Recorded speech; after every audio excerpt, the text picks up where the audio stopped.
오늘 본문의 말씀은 마태복음 9장 20절에서 22절 말씀입니다.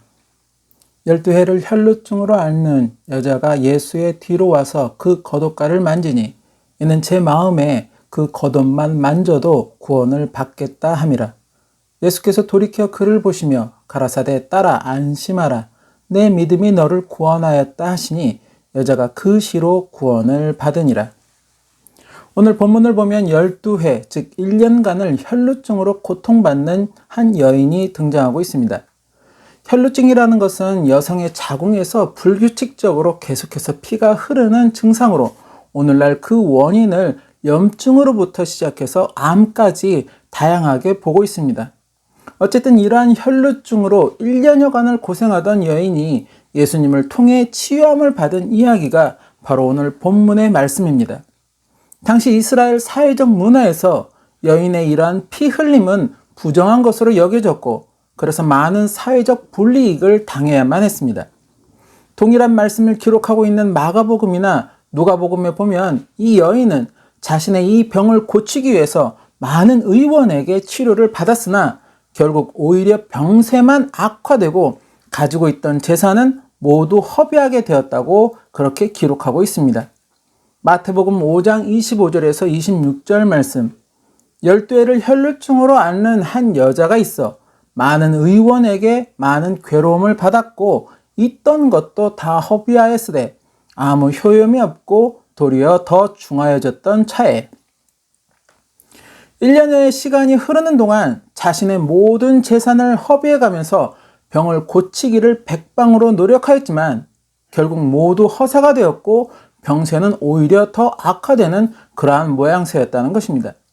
이제 더 이상 할 수 있는 것이 없는 점점 치료의 희망은 사라지고 그렇게 지쳐가는 여인이었다는 것입니다. 어쩌면 자포자기하는 그러한 심정이었을 것입니다. 그런 와중에 이 여인은 하나의 소문을 듣게 됩니다. 바로 예수님에 대한 소문이었습니다. 예수님이 여러 고을을 다니시면서 많은 병든 자들을 고쳐주셨다는 그러한 소문, 또 귀신 들려 고통받던 이들을 고쳐주셨다는 그러한 소문들이었습니다.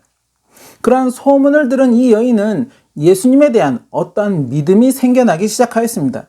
그래, 예수님이라면 분명히 내 병을 고쳐주실 수 있을 것이라는 그러한 믿음이었다는 것입니다. 그리고 그러한 예수님이 이제 자신이 살고 있는 마을에 등장을 하셨다는 것입니다. 그래서 이 여인은 예수님을 만나보고자 그렇게 나아갔습니다. 그런데 예수님 주위에 사람들이 너무 많이 몰려 있었습니다. 바로 이전에 예수님이 귀신 들린 거라사인을 고쳐주셨는데 고침을 받은 거라사인이 성내로 들어가 모든 성내 사람들에게 예수님의 이러한 사실을 전파한 상태였습니다.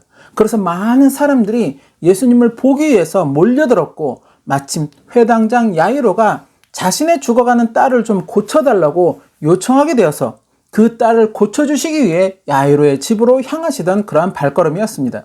그리고 사람들은 다시 한번 예수님의 이러한 놀라운 능력을 보기 위해서 함께 따르던 중이었다는 것입니다. 누가복음 8장 37절에서 42절 말씀.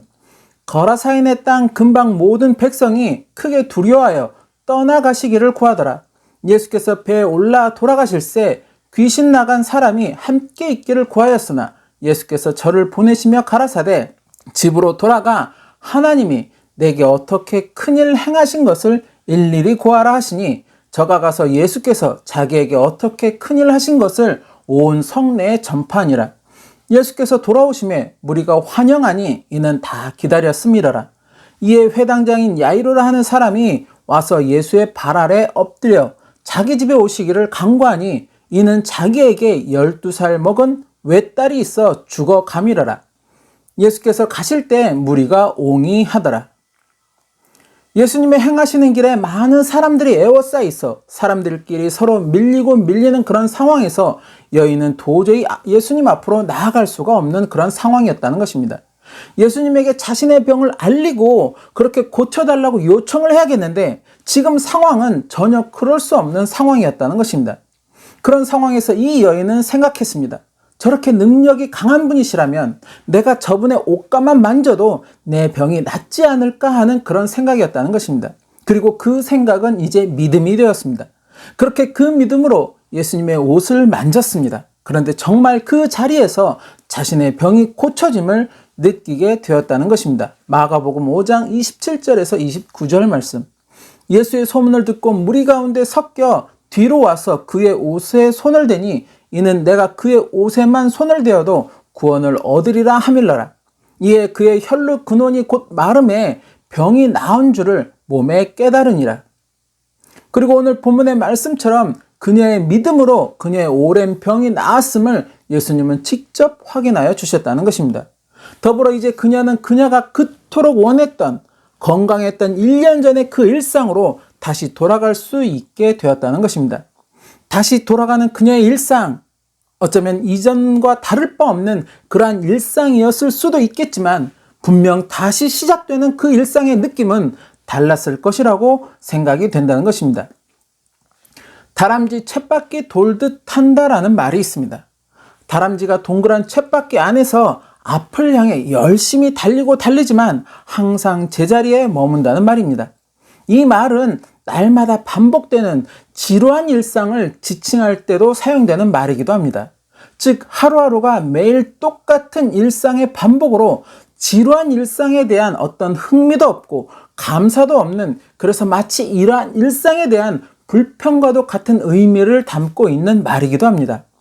아마도 자신의 이러한 일상에 대해서 그 일상이 나는 기쁘다고, 나에게는 이것이 행복이라고, 이러한 나의 일상을 나는 항상 감사하게 여긴다고 말하는 사람들은 그리 많지 않는다는 것입니다. 그런데 이러한 일상을 부러워하는 사람들이 있다는 것입니다. 바로 예상치 못했던 어떠한 사건, 사고 등으로 인해서 일상이 무너졌고 이전의 일상보다도 못한 지금의 현실을 살아가는 사람들입니다. 오늘 본문에 등장하는 12회를 혈루증으로 인해 고통받던 여인처럼 특별히 위중한 병이 들어서 하루하루가 고통 가운데 있는 사람들에게 있어서 예전 자신의 이러한 일상은 간절하게 다시 돌아가고 싶은 그러한 일상이기도 하다는 것입니다. 우리는 때로 나에게 소중한 것임에도 그 소중함을 미처 깨닫지 못하는 경우들이 많이 있습니다. 그저 소소하게 생각했던 것들이기에, 또 당연하게 생각했던 것들이기에 그것이 소중한 것이라고 느끼는 경우는 그리 많지 않다는 것입니다. 언제나 내 주변에 있고 내가 누릴 수 있다고 생각하기에 그것이 나에게 특별하다, 나에게 소중하다고 생각하지 않는다는 것입니다. 그리고 그렇게 내가 언제나 누릴 수 있을 것 같은 그러한 것들이, 또 언제나 내 옆에 있을 것 같은 그러한 존재들이 깨어지고 사라졌을 때 그제 비로소 그것의 소중함을 느끼는 경우들이 많다는 것입니다. 말씀을 준비하면서 평범한 일상에 감사함을 느낀다는 어떤 분들의 수기들을 여럿 보게 되었습니다. 그 가운데 어떤 분은 나이 60세에 큰 심장 수술을 받고 이후 2번이나 코로나에 걸리게 되면서 정말 어려운 생사의 고비들을 넘기고 또 넘겼다고 합니다. 그리고 이제 그 어려운 고비들을 모두 넘기고 다시 평범한 일상으로 돌아와 살고 있는데 전에는 느끼지 못했던 행복함과 감사함을 매일매일 느끼고 있다고 그렇게 이야기를 남겼다는 것입니다. 그렇다고 병들기 전에 그분의 일상과 지금의 그분의 일상이 크게 달라진 것은 아니라고 말합니다. 단지 차이가 있다면 건강을 위해서 운동을 조금씩 하는 시간이 따로 생겼을 뿐 그 외 반복적인 일상들은 이전이나 지금이나 동일하다는 것입니다. 그럼에도 이전과 다르게 그분이 이러한 반복적인 일상의 즐거움과 행복을 느끼는 것은 이 일상을 내가 살아갈 수 있다는 기쁨이 생겼다는 것입니다. 위중한 병에 걸려 병실에서 불투명한 그러한 시간을 보내고 있을 때, 또 코로나에 걸려 사경을 헤매고 있을 때 이전의 나의 일상들이 얼마나 나에게 소중한 것이었는가를 깨닫게 되었다는 것입니다. 그리고 이제 그 소중한 나의 일상을 다시 되찾을 수가 있어서 그렇게 매일매일이 기쁘고 감사하다는 수기였다는 것입니다. 또 어느 분은 큰 사고로 인해서 그만 다리를 잃어버리고 말았다고 합니다. 이후 그분의 일상은 많은 변화가 생겼고 그렇게 변화된 일상을 살아가면서 이전에 자신이 당연시 여기던 일들이 기적이었다는 것을 깨닫게 되었다는 것입니다. 2발로 땅 위를 걷고 계단을 오르고 하는 것들이, 또 나무가 우거진 길을 걸으면서 그렇게 산책한다는 것들이, 아침에 일어나 아무렇지 않게 바지를 입었던 그러한 것들이 아주 소소하고 당연하다고 생각했던 그러한 일들이 지금 돌이켜보니 기적과도 같은 일이었다는 것입니다. 그때 자신은 그런 기적과 같은 하루하루를 살아가고 있었는데 그때는 그것을 깨닫지 못했다는 것입니다. 그래서 감사하지 못했고 행복해하지 못했고 즐거워하지 못하였다는 것입니다. 그리고 이제 막상 그 기적과 같은 일상을 다 잃어버리고 나서야 그것이 자신에게 기적이었다는 것을 깨닫게 되었다는 것입니다. 그리고 지금의 변화된 일상도 자신에게 기적이 될 수 있다는 것을 생각하면서 늘 하루하루를 감사하고 즐겁게 살아간다는 그러한 숙이었습니다. 자신의 삶의 시간이 얼마 남지 않았다는 선고를 받은 시한부 인생들에게 있어 하루하루의 시간은 아마도 일반 사람들과는 다르게 느껴지는 시간들일 것입니다. 하루하루의 시간이 지날수록 이제 자신의 삶을 마감하는 그 시간이 그만큼 더 가까워져 온다는 것을 그들은 실감하게 된다는 것입니다. 그렇다고 모든 시한부 인생들이 자신에게 남겨진 시간들이 소중하다고 느끼는 것은 아닐 수도 있습니다.